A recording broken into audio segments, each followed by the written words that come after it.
Olá pessoal, tudo bem? Vamos para o quarto episódio do nosso mini curso sobre a falência de Júlia Lopes de Almeida. E hoje falaremos sobre um tema extremamente importante neste livro, que é o adultério. A gente tem adultério de ambas as partes, de mulheres, de homens, até porque a gente tem casais heterossexuais aqui dentro, certo? E o adultério é um tema que faz com que a gente consiga relacionar o livro com a estética realista. Afinal, Machado de Assis, Flaubert, Eça de Queiroz, que são escritores realistas, estavam falando muito sobre as traições humanas dentro da burguesia. A gente poderia relacionar Camila e Francisco Teodoro com Bentinho e Capitu.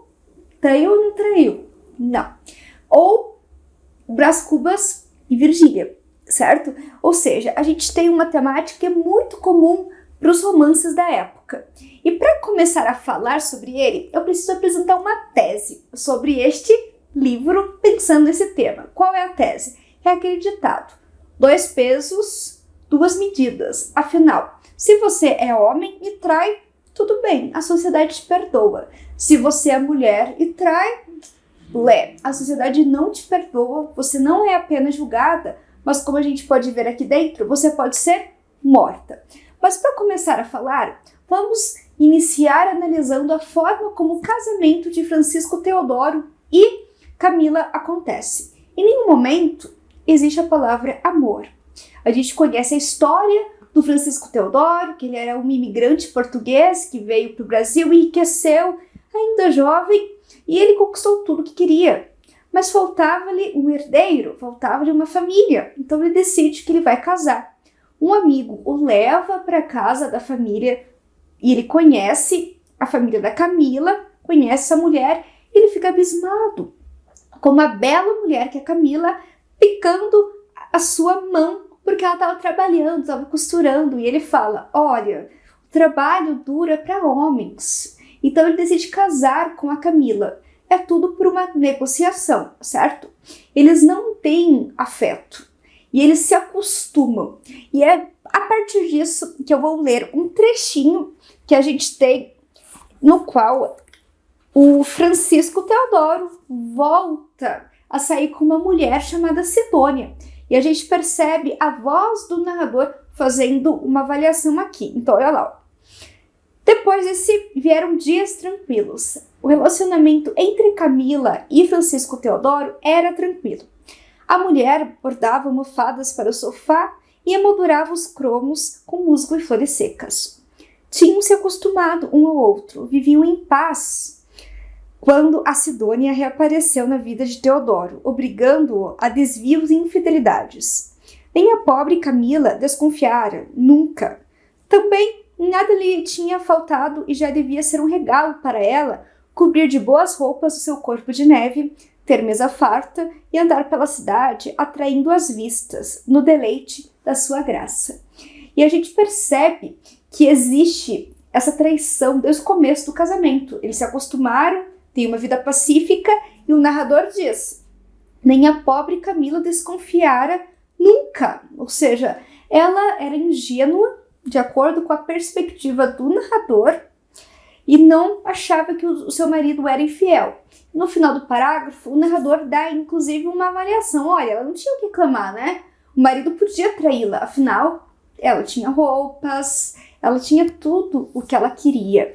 E daí a gente consegue perceber que existem pesos diferentes. E ela começa, anos depois que já tem os filhos, a trair o marido com o Gervásio, que é o médico da família. Aparentemente, todo mundo, menos o Francisco Teodoro, sabe desse adultério.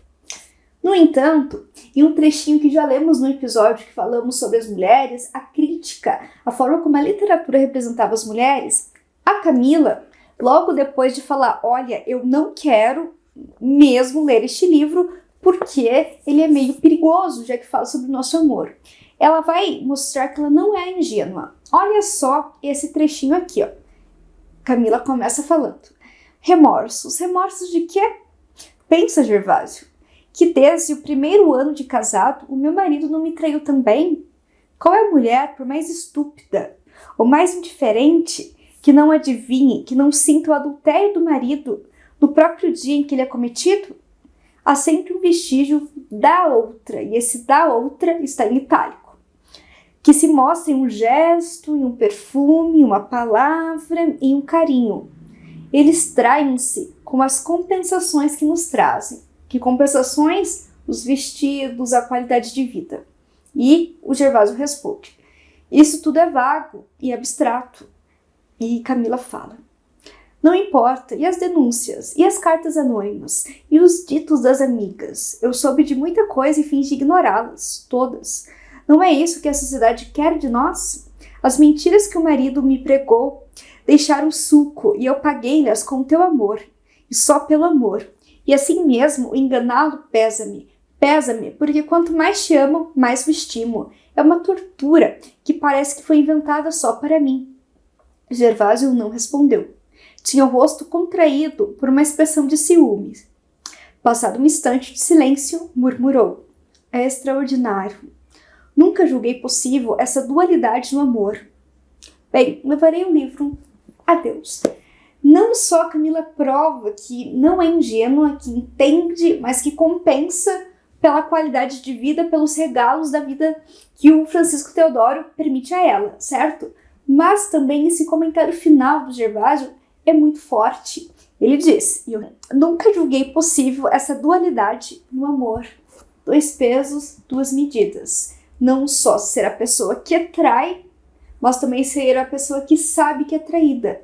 Enquanto o marido podia trair livremente, ela não poderia. Ela tinha que se cuidar para que a reputação não fosse simplesmente destruída.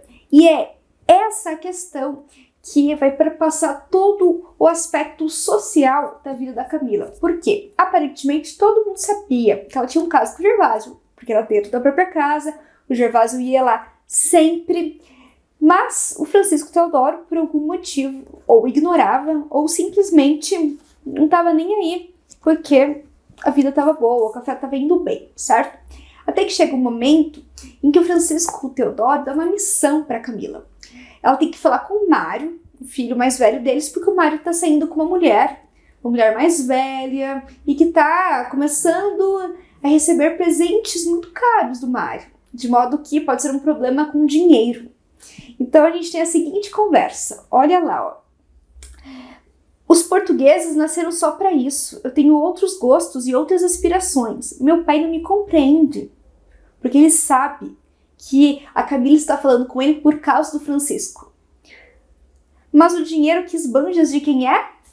E o Mário fala: ah, o dinheiro. Logo vi que havia de ser por causa do dinheiro, disse ele com redobrado escárnio.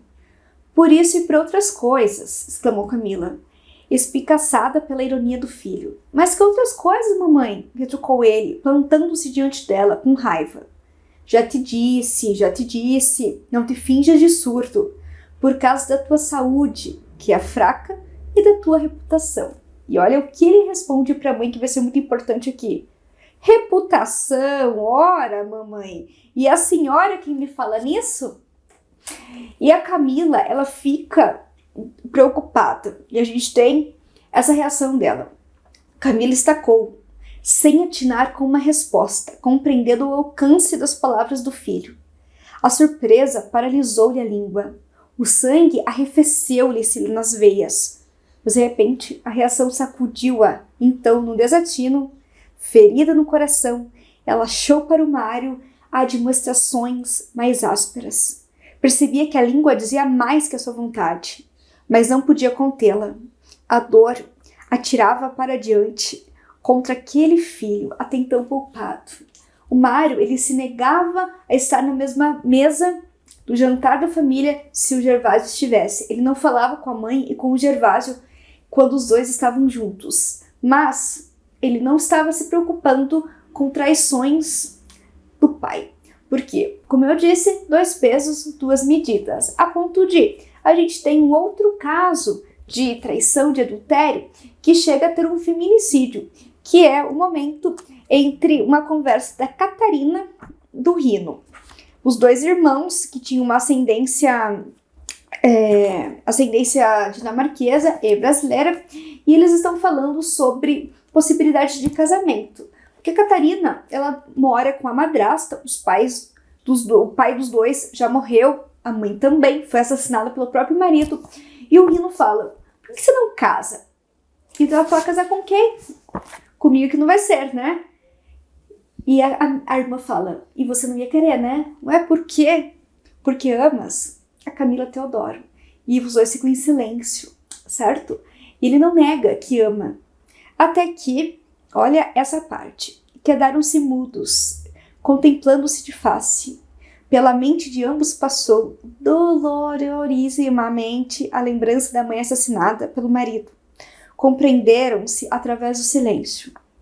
Catarina murmurou, à proporção que envelheço mais, se vincula em mim a saudade dela, e não consigo desvanecer o meu rancor por ele. Não lhe perdoo. Nem eu, mas a sociedade absolveu-a. Os homens. Ela era tão boa. O filho fala, enganou-a. Que monstruoso castigo. E o resultado? Lembras-te? O teu afastamento de casa e o meu ódio. Em vão ele se fazia bom para agradar-me. Era de uma humildade que comovia a todos, menos a mim. Não tornei a beijar-lhe a mão. Esse trechinho é muito forte, porque a gente percebe que os dois filhos têm uma avaliação distinta sobre a traição e o feminicídio da mãe. Porque naquele momento era legalizado o assassinato da esposa caso ela traísse o marido em defesa da própria honra. E é muito importante a gente pensar que foi nesse ano em que gravamos este mini curso que o Brasil judicialmente proibiu o uso da justificativa bem ridícula, né, de defesa de honra para validar o feminicídio. E a gente percebe que o Rino, ele fala, nem eu, não perdoou o pai, mas a sociedade absolveu. E a Catarina, logo em seguida, diz, os homens. Ela era tão boa. É interessante esse comentário, porque a sociedade, na visão da Catarina, que consegue pensar a questão do gênero, fala os homens, porque são os homens que fazem as decisões naquele Brasil, naquela época. Felizmente, hoje, as coisas estão mudando e a gente tem mais representatividade. Não o suficiente, mas já temos. Temos muito que lutar ainda, certo? E ela comenta, a mãe era boa. E a gente consegue ver que o filho até consegue justificar, mas enganou. Será que era necessário homicídio em relação a uma traição? E fica no ar essa ausência de perdão dos filhos. E a gente tem, para finalizar, a temática do adultério. A Camila, no final, recebe o filho, o Mário, já viúva. O Mário voltou da Europa e o Mário fala, olha, desse jeito não pode ficar, porque vocês estão pobres. A Ruth pode morar comigo, com a Paquita, minha esposa. Afinal, ela precisa ter um status para poder casar no futuro. As duas gêmeas, a Lia e a Raquel, podem morar com a minha cunhada, a baronesa da Laje. E você, mamãe? Você pode casar, né? E a Camila, ela vai até o Gervásio para pedi-lo em casamento. No entanto, não dá muito certo. Por quê? Ela se lembra do momento em que eles estavam andando na rua depois que saíram do Netuno, que era o barco lá do Rino, e passou uma mulher e dá aquela tensão entre essa mulher anônima e o Gervásio. O Gervásio fala para ela, quando ela questiona quem é. Não é ninguém, foi uma mulher que eu amei e ficou no passado. Então, olha o trechinho que a gente tem a Camila pedindo o Gervásio em casamento. Então, baixinho, num sussurro, com o rosto unido ao rosto dele, Camila disse tudo. Levada pelo seu sonho, ela não percebia quanto as mãos dele tremiam nas suas mãos e que sombras lhe passavam pelo rosto transtornado. Quando ela acabou, ele não respondeu, ficou por largo tempo imóvel, como se ainda esperasse a última palavra. A viração da tarde encheu a sala com o aroma das dracenas. Camila sorveu-o com deleite, como se fora um afago no céu. Enfim, falara. Tinha-se dissipado a nuvem e já sorridente instou pela resposta. Queres? O médico ergueu-se de chofre e com voz metálica e dura disse rapidamente. Não pode ser. Camila moveu os lábios, numa agonia de morte. O que ela temia, ela estava. Ele tinha razão, era bem feito. Casar pra quê? Fora a Nora que a obrigara a tamanha humilhação, a Paquita. Atrás daquela máscara de seriedade, Gervásio havia de se estar rindo dela, da pretensão daquele miserável corpo de avó ao noivado de amor. Teve a impressão dolorosíssima de estar coberta de rugas de cabelos brancos. Olhou para as mãos com medo. Não compreendeu bem o motivo, porque continuava ali e levantou-se com esforço para se ir embora. O seu destino estava escrito. Via todo o futuro tapado pelo corpo pequenino do neto. Gervásio, pondo-lhe as mãos nos ombros, fê-la sentar-se outra vez com brandura. — Para quê? Perguntou-lhe ela, quase chorando.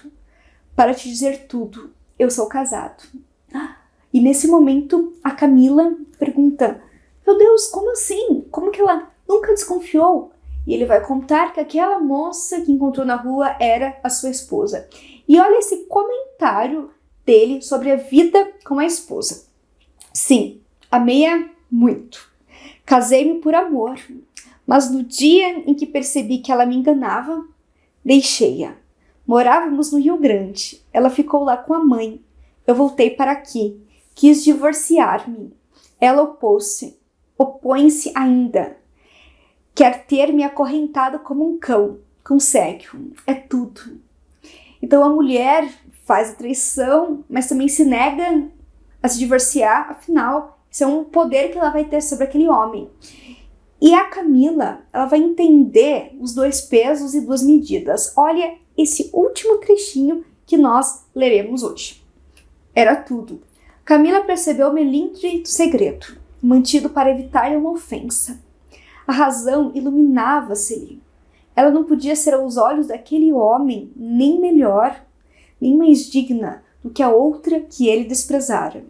A mesma culpa as nivelava. E se ele não encontrara perdão para a esposa, como encontraria respeito para ela? Dois pesos, duas medidas, afinal, se ele pede o divórcio para a esposa e ela não aceita, ele também não consegue respeitar a Camila por ter traído seu esposo, o Francisco Teodoro. Mas, como ele é homem, ele aceita que ele seja a pessoa que trai. Então a gente percebe todo um construto social de que os homens podem trair, é algo aceitável socialmente, enquanto as mulheres precisam honrar a sua reputação, ou elas podem inclusive morrer.